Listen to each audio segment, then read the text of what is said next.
Alhamdulillah, alhamdulillahil qail inna akramakum indallahi atqakum. Ashhadu an la ilaha illallah wahdahu la syarika lah, wa ashhadu anna Muhammadan abduhu wa rasuluh. Allahumma salli wa sallim ala asyrafil anbiya'i wal mursalin nabiyyina Muhammadin wa ala alihi wa sahbihi ajma'in, amma ba'd. Faya ayyuhal muslimun, usikum wa iyaya bitaqwallah faqad fazal muttaqun. Wasma'u ma qala Allah ta'ala fil Qur'anil Karim. A'udzu billahi minasy syaithanir rajim. Laqad kana lakum fi Rasulillahi uswatun hasanatun liman kana yarjullaha wal yawmal akhir wa dzakarallaha katsira. Hadirin kaum muslimin rahimakumullah. Mengawali khutbah ini sebagai salah satu rukun khutbah, tentunya khatib wajib menyampaikan wasiat khususnya untuk diri pribadi dan kepada kita semuanya. Marilah kita senantiasa terus berupaya meningkatkan ketakwaan kita kepada Allah Subhanahu wa taala dengan terus bersungguh-sungguh menjalankan segala perintah-perintahnya dan juga bersungguh-sungguh untuk menjauhi segala larangannya. Kaum muslimin rahimakumullah, kalau tidak salah dalam kalender Hijriyah hari ini adalah tanggal 11 Rabiul Awal dan besok 12 Rabiul Awal. Bagi umat Islam, tanggal 12 Rabiul Awal ini merupakan hari yang sangat bersejarah karena merupakan hari kelahiran junjungan kita Nabi besar Muhammad sallallahu alaihi wasallam. Hari kelahiran seorang tokoh yang diakui bukan saja oleh umat Islam sendiri tetapi bahkan oleh seorang orientalis, salah satunya adalah Demikian Had yang pernah menulis bahwa ada 100 tokoh di dunia ini yang paling berpengaruh. Beliau lakukan penelitian dan dalam bukunya itu beliau menempatkan baginda Rasulullah Nabi kita Muhammad sallallahu alaihi wasallam sebagai urutan pertama, paling berpengaruh di antara tokoh-tokoh berpengaruh lainnya. Kaum muslimin rahimakumullah, tentunya kita tidak hanya sekedar merasa bangga bahwa panutan kita, Nabi kita adalah seorang tokoh yang berpengaruh, tetapi yang lebih penting dari itu adalah apa sih yang menjadi tujuan diutusnya beliau oleh Allah ke dunia ini. Apa sih pada hakikatnya yang seharusnya kita bisa dapatkan dengan kehadiran beliau menjadi tokoh kita di dunia ini. Tentu kita kalau ingin tahu apa itu semua, rujukannya adalah kepada Al-Quran dan kepada hadis-hadis yang beliau sampaikan. Salah satu ayat sudah saya sebutkan di awal tadi sebagai pembuka, bahwa kata Allah, yaitu ada di dalam surat Al-Ahzab ayat 21. Laqad kana lakum fi Rasulillahi uswatun hasanah. Bahwa di dalam diri Rasulullah ada uswatun hasanah, ada contoh yang baik, ada gambaran-gambaran sosok manusia yang terbaik.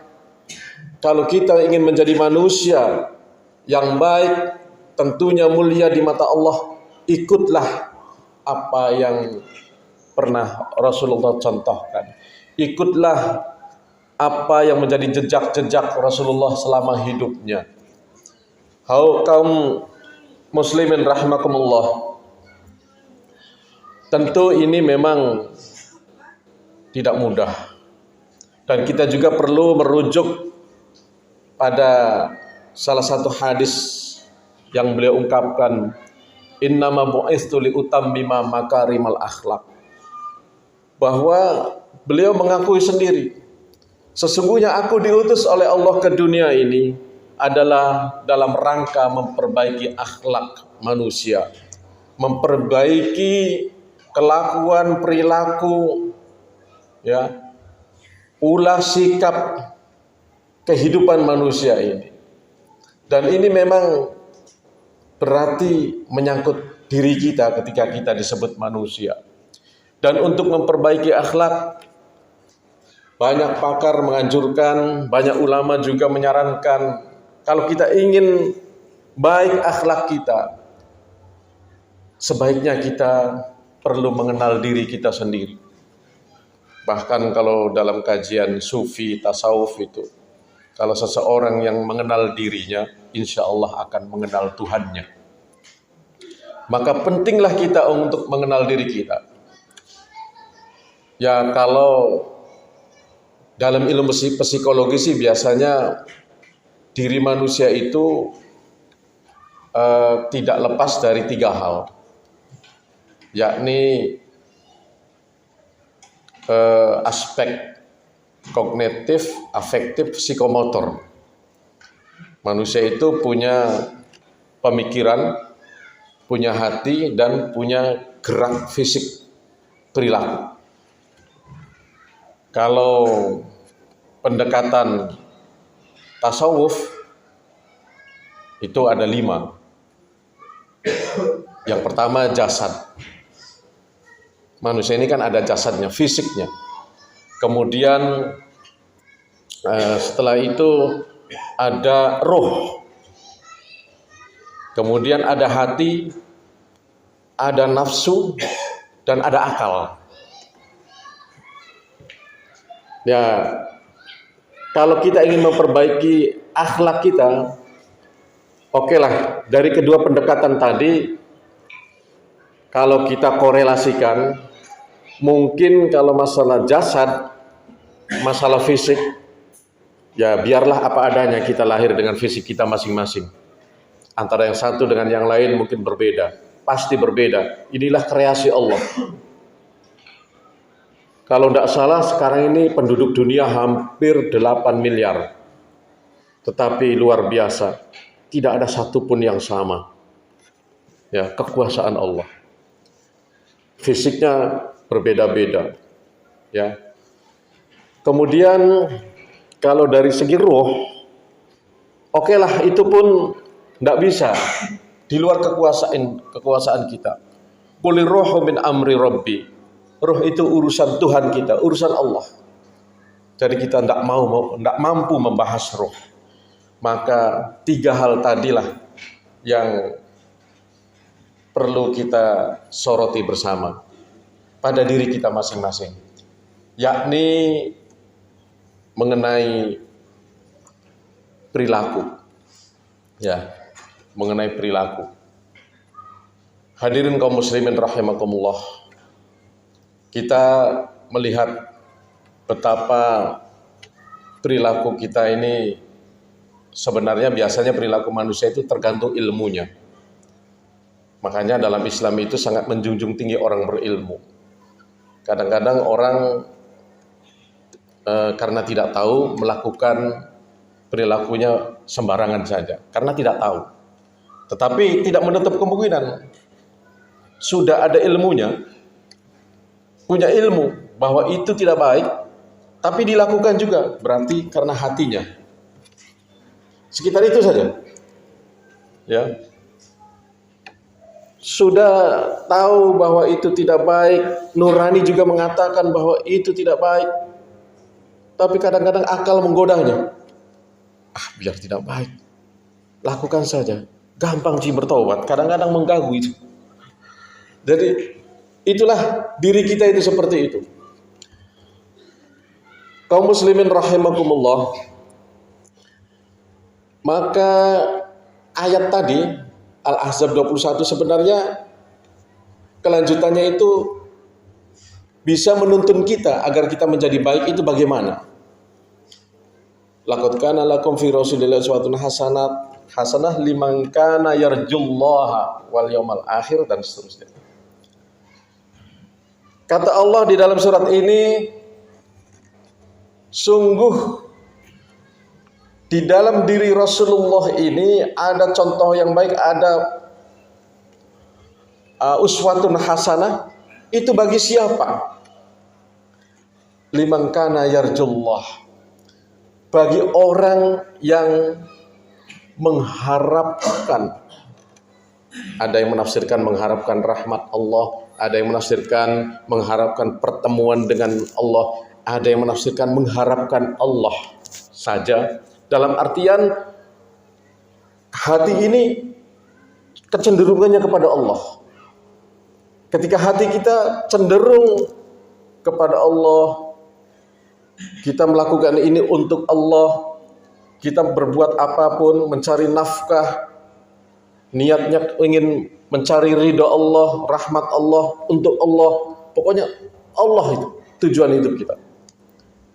Itu yang pertama. Orang yang ketika hatinya itu insya Allah akan mengambil contoh Nabi sebagai uswatun hasanah.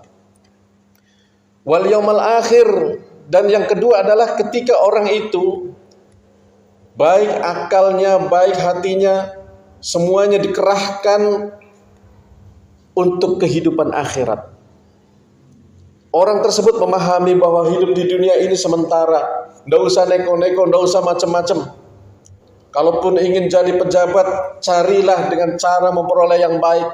Kalaupun ingin menjadi orang kaya, usahakanlah menjadi kaya tapi dengan cara-cara yang ma'ruf. Fastabiqul khairat, kata Allah. Berlombalah di dunia ini. Kita memang pada dasarnya berlomba. Para pedagang juga berlomba-lomba bagaimana supaya laku. Tetapi khairat, jangan lupa, dengan cara yang baik dan dalam kebaikan. Begitu juga dalam dunia lain, dunia pendidikan, dunia perlombaan, apakah yang macam-macam lah, mau lomba balap motor, mau lomba pidato, lomba-lomba, lakukan dengan kebaikan-kebaikan. Nah itu, hadirin kaum muslimin rahimakumullah. Jadi ketika hati kita cenderung tujuannya akhirat, maka kita akan berhati-hati bersikap, berbuat di dunia ini. Karena kita yakin bahwa apa yang kita lakukan semuanya dicatat oleh Allah melalui para malaikatnya, dan kita akan dimintai pertanggungjawabannya.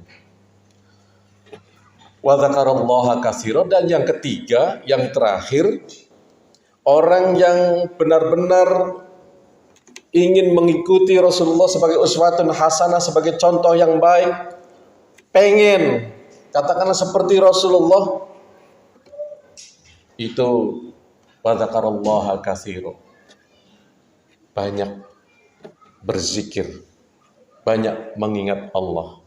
Karena inilah yang akan mengendalikan kita. Kadang-kadang kita namanya manusia biasa, Pak. Ya itulah tadi. Di dalam diri kita kan ada segumpal mudghah, segumpal daging, yakni hati. Tetapi kata Nabi, ketika hati kita ini baik, maka baiklah kita. Idza sholahat sholahat jasadu kulluh wa idza fasadat fasadal jasadu kulluh. Tapi ketika hati kita jahat, maka akan rusaklah diri kita. Makanya meskipun satu bendanya, satu mudghah itu, tapi ada yang menafsirkan ada dua namanya. Ya, ada dua fungsinya. Satu sebagai nurani, biasanya panggilannya baik, tetapi satunya lagi sebagai nafsu. Pengennya tidak baik. Kita dalam hati kita yang satu ini berbenturan antara plus dan minus, antara yang baik dengan yang buruk. Nah, tinggal kita mau memilih yang mana. Agar yang baik, agar yang plus, ya, yang positif, itu tadi syaratnya. Yang terakhir tadi, zikir kepada Allah, ingat kepada Allah. Ingat kepada Allah ini maknanya umum. Artinya ya kita selalu ingat kepada Allah. Tapi juga bisa dibantu dengan zikrullah. Zikir itu artinya ingat. Agar kita ini ingat kepada Allah, mari kita berzikir. Salat ini termasuk bentuk zikir, ingat kepada Allah. Zikir membaca Asmaul Husna, nama-nama Allah yang baik, itu juga merupakan bentuk zikir. Makanya kami sarankan, mari kita yang mungkin sudah mengamalkan zikir-zikir tertentu, syukur pertahankanlah, tingkatkan. Tetapi yang belum, cari Pak, cari.